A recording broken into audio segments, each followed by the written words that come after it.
Bienvenue sur ma chaîne Solutions Gouvernance. Je suis Sékou Chérif Diallo, sociologue. Ici, nous aborderons des sujets liés à la décentralisation, au développement local et aux questions politiques. Aujourd'hui, nous allons explorer un sujet crucial pour le développement local, le renforcement des capacités. Comme vous le savez peut-être, le développement local est un processus qui vise à améliorer les conditions de vie des populations d'un territoire donné, en s'appuyant sur leurs propres ressources et en mobilisant leur participation active. Mais pour que cette participation soit réelle et efficace, il est essentiel de renforcer les capacités des acteurs locaux, c'est-à-dire de leur donner les moyens, les compétences et les outils nécessaires pour prendre en main leur propre développement. Le renforcement des capacités et la formation représentent donc des leviers fondamentaux pour réussir le développement local. Ils permettent aux populations de s'approprier les enjeux, de développer leurs compétences et de devenir de véritables actrices du changement. Au cours de cette vidéo, nous allons explorer ensemble les différentes facettes du renforcement des capacités dans le cadre du développement local. Nous verrons comment ces processus peuvent contribuer à renforcer les connaissances techniques, les compétences organisationnelles et le leadership des acteurs locaux. Commençons par définir ce que nous entendons par renforcement des capacités. Il s'agit d'un processus visant à développer les connaissances, les compétences et les aptitudes des individus, des organisations et des communautés, afin qu'ils puissent prendre en charge de manière plus efficace leur propre développement. Le renforcement des capacités est un processus multidimensionnel qui englobe plusieurs aspects complémentaires. Nous avons le renforcement des capacités techniques. Il s'agit ici de donner aux acteurs locaux les connaissances et les compétences techniques nécessaires pour mener à bien leurs projets de développement. Par exemple, dans le domaine agricole, cela peut passer par la formation aux techniques de culture, de transformation et de commercialisation des produits. Dans le domaine de la gestion des ressources naturelles, cela peut impliquer l'acquisition des compétences en matière de gestion durable des forêts, des pêcheries ou encore des ressources en eau. Nous avons ensuite le renforcement des capacités organisationnelles et managériales.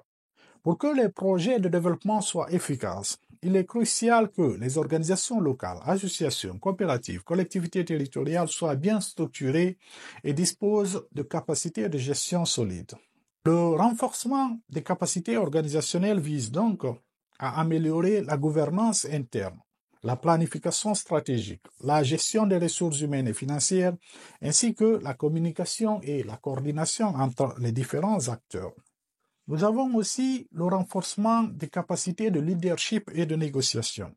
Le développement local repose largement sur la capacité des acteurs locaux à mobiliser les ressources, à fédérer les énergies autour d'une vision commune et à négocier avec différentes parties prenantes, autorités locales, bailleurs de fonds, etc., etc. Le renforcement des capacités de leadership et de négociation est donc essentiel pour porter et défendre les intérêts des communautés locales. Nous avons enfin le renforcement des capacités d'apprentissage et d'adaptation. Dans un environnement en constante évolution, les acteurs locaux doivent être en mesure d'apprendre continuellement, de s'adapter aux changements et d'innover. Le renforcement des capacités d'apprentissage et d'adaptation vise à développer ces compétences cruciales pour assurer la pérennité des initiatives de développement.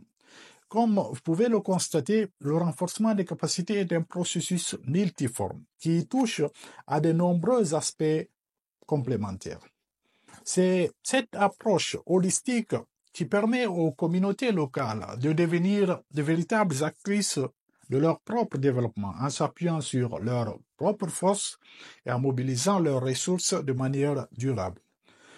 Maintenant que nous avons compris l'importance et la portée du renforcement des capacités, intéressons-nous aux différentes modalités par lesquelles ils peuvent être mis en œuvre dans le cadre du développement local. Nous avons tout d'abord la formation. Il s'agit des programmes de formation structurés, dispensés par des organismes spécialisés ou des institutions d'enseignement. Ces formations peuvent prendre diverses formes telles que des cours théoriques, des ateliers pratiques, des stages, etc. Elles visent généralement à transmettre des connaissances techniques et à développer des compétences spécifiques. Par exemple, dans le cadre du développement rural, des formations peuvent être organisées pour les agriculteurs sur des thématiques comme l'amélioration des rendements, la gestion des cultures, la transformation des produits agricoles ou encore la commercialisation. Pour les élus locaux, des formations peuvent porter sur la gouvernance territoriale, la gestion des finances publiques, la planification stratégique ou encore la mobilisation des ressources. Nous avons ensuite la formation sur l'OTA. Cette modalité de renforcement des capacités repose sur l'apprentissage par la pratique en situation réelle. Elle implique un accompagnement étroit des acteurs locaux dans la mise en œuvre de leurs activités ou de leurs projets. Cette approche est particulièrement adaptée pour développer des compétences pratiques et pour faciliter l'appropriation des enjeux par la communauté. Dans le cas d'un projet de gestion durable des ressources forestières, les populations locales peuvent être formées sur le tas aux techniques d'inventaire des ressources, d'exploitation durable du bois, de reboisement, etc., etc.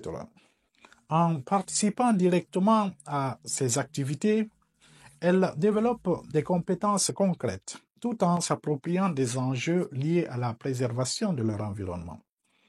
Nous avons ensuite les échanges d'expériences et les visites d'études. Cette modalité repose sur l'apprentissage par les pairs et l'échange de bonnes pratiques. Des visites d'études ou des rencontres sont organisées pour permettre aux acteurs locaux des différents territoires de se rencontrer, de partager leurs expériences et de s'inspirer mutuellement. Ces échanges peuvent porter sur diverses thématiques liées au développement local, comme la gestion des ressources naturelles, le développement économique local, la gouvernance participative, etc., etc. Ils favorisent le transfert de connaissances, l'émulation et la diffusion des innovations. Nous avons enfin l'accompagnement et le coaching. Cette modalité consiste à mettre à disposition des acteurs locaux, des experts et des conseillers qui les accompagnent sur le long terme dans la mise en œuvre de leurs projets.